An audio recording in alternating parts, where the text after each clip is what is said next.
আদিবাসীদের বাড়ির থেকে গরু ছাগল নিয়ে গেছে। কোনো একভাবে যদি ফাঁক পায় ভারতে চলে যাবে, দেশে নিরাপত্তা নাই। ওরা কোনো রাজনৈতিক মহলের মানুষ না, ওরা দুষ্কৃতিকারী, ওরা দেশের শত্রু, জাতির শত্রু। ওরা যে এখন কোনো আদিবাসী গ্রামে প্রবেশ করবে সে যেন আর জান না নিয়ে ফেরত আসতে পারে। এই আদিবাসী পরিষদের রাজশাহী মহানগরের সেক্রেটারি হিসেবে আদিবাসী মহল্লায় যারা বসবাস করবেন তাদেরকে হুঁশিয়ার করে সতর্ক করে জানাচ্ছি তারা যেন আর ফেরত না আসতে পারে।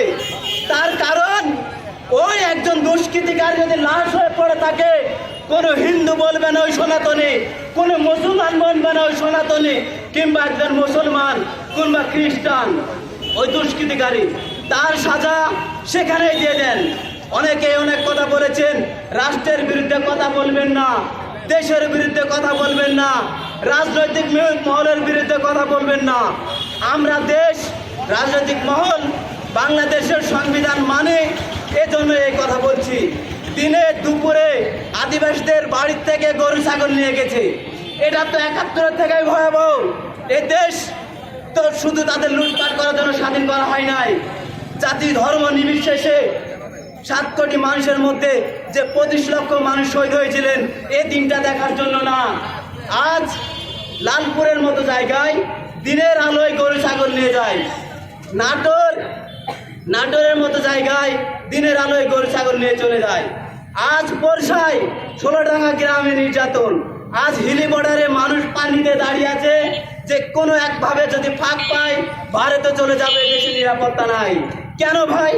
সেও মানুষ, আমিও মানুষ, তুমিও মানুষ, যে রাজনীতিবিদ সেও মানুষ, একজন খেটে খাওয়া মানুষ সেও মানুষ। কেন তার প্রতি এত নির্যাতন হবে? আমি এই মানববন্ধন থেকে সরকারের কাছে জোরদার দাবি জানাই, আদিবাসীদের, সংখ্যালঘুদের নিরাপত্তা নিশ্চিত করতে হবে। বাংলাদেশে স্কুল আছে, কলেজ আছে, মসজিদ আছে, মাদ্রাসা আছে, সব জায়গায় আদিবাসী সংখ্যালঘু মানুষ জমি দান করে শিক্ষা প্রতিষ্ঠান দাঁড় করিয়েছে, ধর্মীয় প্রতিষ্ঠান দাঁড় করিয়েছে। আজ এই দেশের এই সংখ্যালঘুরাই বাংলাদেশ হয়ে গেছে ৮%। কেন? আজ আপনার রাজনৈতিক মহল চেঞ্জ হবে, সরকার চেঞ্জ হবে, আর আদিবাসীরা ধীরে ধীরে কমতে থাকবে। এজন্য না, সেই জন্য আদিবাসী মহল্লার সবাইকে বলতে চাই, আপনারা যেখানে আছেন সজাগ থাকবেন। দুষ্কৃতিকারী যে আছে তাকে দিনের আলোয় সবার সামনে তাকে সাজা দিয়ে এই দেশ থেকে তা একদম উচ্ছেদ করা হবে। বাংলাদেশ সংবিধান অনুসারে আদিবাসীদের যে ভূমি, আদিবাসীদের যে সম্পদ প্রত্যেক জায়গা থেকে আবারও ফেরত দিতে হবে। বাংলাদেশ সংবিধান কোন বাঙালি ব্যক্তি যদি জমি ক্রয় করেন, পারমিশন যদি না থাকে, সে পারমিশন না থাকার কারণ দলিল বাতিল। এই মামলার জন্য কোন ব্যক্তি এই Rajshahi court, Dhaka supreme court, সারা দেশের জাহিরা জজ আদালতে আর হন্য হয়ে ঘুরবেন না।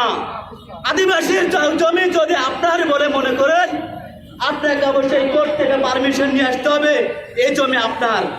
আদিবাসী মানুষ জমি হারিয়ে কোর্টের দ্বারস্থ হয়ে আপনার ধাক্কা, আপনার গুন্ডামি, আপনার অসভ্যতা, আপনার থ্রেট দেখে 1 মাস 2 মাস 2 বছর পরে জমি হারাবে, এদিন আর হবে না। যেভাবে মানে ঘরবাড়ি ভাঙা হয়েছে, দোকানপাট ভাঙা হয়েছে, পুরা হয়েছে, আমরা কখনো কোনো দল নিয়ে বাড়াবাড়ি করি নাই। আমরা শুধু বাঁচার জন্য, ভালোভাবে থাকার জন্য আমরা অনুরোধ করেছি। আমরা বারবার সবার কাছে দাবি করেছি। আমাদের এভাবে বাড়ি ঘর প্রতিদিন হুমকির মুখে আমরা, আপনারা গ্রামগুলোতে গেলেই বুঝতে পারবেন যে তারা সব সময় সারা রাত্রি জেগে আছে, কখন কোন সন্ত্রাসী, কোন গুন্ডা, কোন চোর আমাদের উপর হানা দেয়। যে গুন্ডা বাহিনী, যে লুটপাটকারী দুষ্কৃতীরা আছে তাদের সাহায্য করার জন্য আপনাদের আমাদেরকে সাহায্য করতে হবে, আমাদের পাশে থাকতে হবে।